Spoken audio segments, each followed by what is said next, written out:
ओम शांति।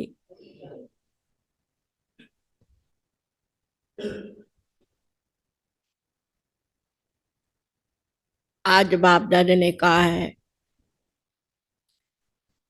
बाबा हम बच्चों बच्चों का तीन स्वरूप देख रहा है। तीन स्वरूपों का स्मृति दिला रही है। पहला है संगम युग में ब्राह्मणों का स्वरूप। दूसरा ब्राह्मण सो फरिश्ता। तीसरा फरिश्ता सो देवता।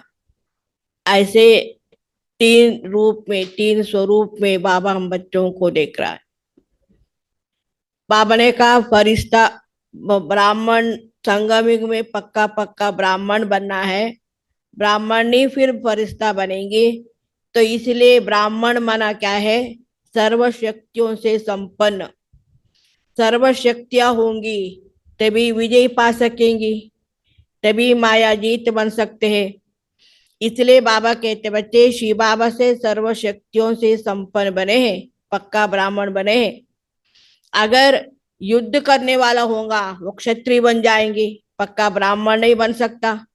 तो इसलिए बाबा कहते बच्चे ब्राह्मण माना ताज, तख्त और तिलकदारी।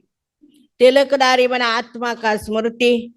ताज माना कौन सी ताज मिला है? विश्व कल्याण का, विश्व कल्याण करने की ताज मिला है। और तख्त माना शिव बाबा का दिल तख्त मिला है। ये संगम युग में ही हम बच्चों को मिलता है, और कहा युग में नहीं मिल सकता है।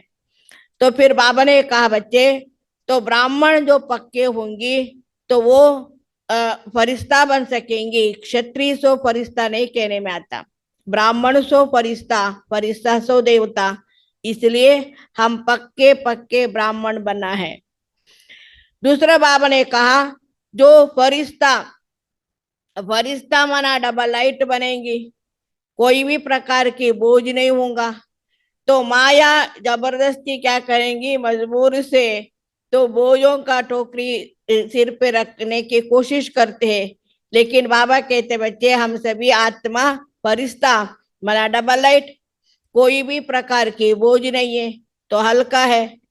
तो बाबा ने कहा हल्का माना तो संबंध संपर्क सभी बातों में हल्का, सभी बातों में हल्का हो। हल्का चीज जो होंगी वो उड़ सकेंगी। हल्का चीज जो है वो सभी को प्यारा लगता है। बोझ वाला ना उड़ सकेंगी ना ये कर सकेंगी। इसलिए बाबा कहते बच्चे फरिश्ता बनो। फरिश्ता की दूसरा विशेषता है वो फरिश्ता आएगी, संदेश जाएंगी, संदेश देंगी, उड़ जाएंगी। ऐसे बाबा कहते बच्चे आप फरिश्ता हो ना। फरिश्ता का कोई रिश्ता नहीं है देह का, और कोई भी प्रकार का रिश्ता नहीं है, वही फरिश्ता बन सकेंगे। तो इसलिए बाबा ने कहा आप अपने आप को चेक करो, अपने अंदर कोई भी प्रकार की देह का रिश्ता तो नहीं है। इसमें भी खास करके बाबा ने कहा जब परिस्थिति आएंगी तो चाचा मामा काका याद आता है। जो भी ऐसे इसमें समय समय प्रति हमको लगे लौकिक हो अलौकिक हो, अगर देहदारी याद आ गया माना फरिश्ता नहीं है, फरिश्ता को कोई रिश्ता नहीं है। तो बाबा ने कहा बच्चे मैं और मेरापन होंगी तभी तो वो देह अभिमान में आएंगी, तभी तो वो मामा काका आदि आदि याद आते। तो बाबा ने कहा बच्चे जब मैं और मेरापन होंगी तभी देहभान और देहाभिमान, देहभान और देहाभिमान आएगा। तो देहभान से भी देहाभिमान बहुत सूक्ष्म है। देहाभिमान भावना का बच्चे तो इसमें भी खास करके ज्ञानी तो आत्मा, योगी तो आत्माओं के लिए बहुत रुकावट डालते हैं। कैसे? हम बहुत बुद्धिमान है, मेरे अंदर टैलेंट है, मेरा अंदर ऐसे कला है, मेरा सेवा सफलता को प्राप्त कर सकते हैं, तो मेरा अच्छे स्वभाव है, मैं बहुत अच्छा एडजस्ट कर सकती हूँ, मैं बहुत अच्छी हूँ। ये जो अभिमान है, तो ये सूक्ष्म अभिमान होने के कारण ये ज्ञानी तो आत्माओं के लिए रुकावट होते, तो फरिश्ता नहीं बन सकते। तो बाबा ने कहा जो देहाभिमान, तो अभिमान के वश होंगी तो उसका निशान ही है बार बार परिस्थिति के अनुकूल अपमान का फील होते रहता है। मैं और मेरापन के ही दरवाजा है ना। तो उसी दरवाजे के कारण देहभान और देह अभिमान आते रहता। तो जो अभिमान के वश होंगी वो बार बार छोटे मोटे बातें से भी बातों में उसके अपमान का फीलिंग होता है। अपमान का फीलिंग होना मना देहाभिमान में है। देहाभिमान वाला तो संपूर्ण उड़ नहीं सकता, फरिश्ता नहीं बन सकता। तो इसलिए बाबा ने कहा देहभान और देहाभिमान से दूर होने के लिए एक अक्षर याद रखो। कौन सा? करण करावनहार। बाबा करा रहा है, बाबा चलाता है, करता कराता वो है, हम अपना कुछ है ही नहीं है। तो बाबा कहता है इसी महामंत्र से ही हम फरिश्ता बन सकते हैं। काश आज ब्रह्मा बाबा का याद दिलाया। ब्रह्मा बाबा भी ब्रह्मा सो फरिश्ता, संपूर्ण फरिश्ता कैसे बने? क्योंकि बाबा ब्रह्मा बाबा के अंदर कोई भी प्रकार का मेरापन है ही नहीं, बोझ है ही नहीं। सब कुछ करता कराता वो है, सब कुछ शिव बाबा के ऊपर सौंप दिया। तो इसीलिए हल्का होने के कारण वो संपूर्ण फरिश्ता बन गए। मेरा स्वभाव मेरा मेरा है ही नहीं है। मेरापन से संपूर्ण त्याग होने के कारण फरिश्ता बन गए। तो इसीलिए तो बाबा कहते बच्चे तो इसी एकमात्र पुरुषार्थ करो। करण करावनार बाबा है। और तीसरा बाबा ने कहा देवता। देवता माना देने वाला दाता है। तो इसमें भी बाबा ने कहा देवता माना अभी संगम युग में सर्व गुणों से सजी सजाया हुआ हो, तभी तो भविष्य में स्थूल गहनों से तो सजी सजाया मूर्ति बन सकेंगी। तो इसलिए संपूर्ण सर्व गुणों से संपन्न से सजी सजाया हो। दूसरा बाबा कहते बच्चे लेवता नहीं है, देवता बनो। तो गुणों को तो धारण करेंगे, गुणों का अभिमान आएंगे तो फिर कैसे?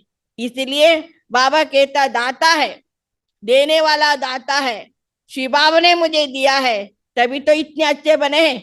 बाबा का देन है, बाबा का कृपा है, तभी तो इतनी गुणों से सजा हुआ है अपना जीवन है। तो इसलिए बाबा कहते सदैव तो बाबा देने वाला है। मैं अच्छा हूं तो अभिमान तो आएंगे ना, लेकिन पहले क्यों नहीं अच्छे बने? अभी अच्छा क्यों बने? क्योंकि बाबा का देन है, बाबा की गिफ्ट है ना। तो इसलिए हम अच्छे बन गए। इसी हिसाब से बाबा कहते बच्चे देवता माना दातापन तो देने वाला है, तभी हम संपूर्ण देवता बन सकेंगे। तो इसी हिसाब से बाबा तो ब्राह्मण और फरिश्ता देवता तीनों स्वरूप को बार बार याद दिला रहे थे। बाबा ने कहा जैसे बाबा के संबंध में बाप टीचर सदगुरु तीनों स्वरूप को याद करते हैं, ऐसे अपना तीन निज स्वरूप को याद करो। ब्राह्मण, फरिश्ता और देवता, ये तीनों स्वरूप को बार बार स्मृति में रखेंगी, स्वरूप में रहेंगी, तभी हम पक्के सच्चे बाबा के बच्चे बन सकते। बाबा बार बार पूछ रहे थे तो ब्राह्मण पक्के हैं, शक्तियां पक्के हो, माँ पक्के हो, कच्चे तो नहीं है। क्योंकि जब तक हम ब्राह्मण नहीं बनेंगे फिर कैसे? तो मौजों की जीवन कैसे? बाबा ने कहा क्षत्रिय माना मूंझते रहते हैं, पता नहीं पता नहीं, लेकिन हमें तो सब कुछ पता है। तो मौजों की जीवन है। तो इसलिए बाबा कहते बच्चे सदैव कहा भी मूंजो ने तो बाबा के साथ संबंध रखते हुए मौजों की जीवन, ब्राह्मणों की जीवन, प्राप्तियों की जीवन एक करो। बाबा ने कहा कभी कभी माया भी माँ बाप बन जाते हैं, माया का भी पालना करते मालूम ही नहीं पड़ता। तो बाबा की पालना की महसूस करना है ना। बाबा की पालना से हम बच्चे सदा शक्तिशाली बनेंगे। माया की पालना से प्राप्ति जरूर होगा, लेकिन धोखाबाज बाद में धोखा खाएंगे, हाय हाय। तो इसलिए माया की गोद में ना होकर बाबा की गोद का, बाबा की पालना का, बाबा से सर्वशक्तियों से संपन्न बनना है, तभी हम सच्चा ब्राह्मण सो फरिश्ता सो देवता बन सकेंगे। हम डायरेक्ट मुरली सुनेंगे।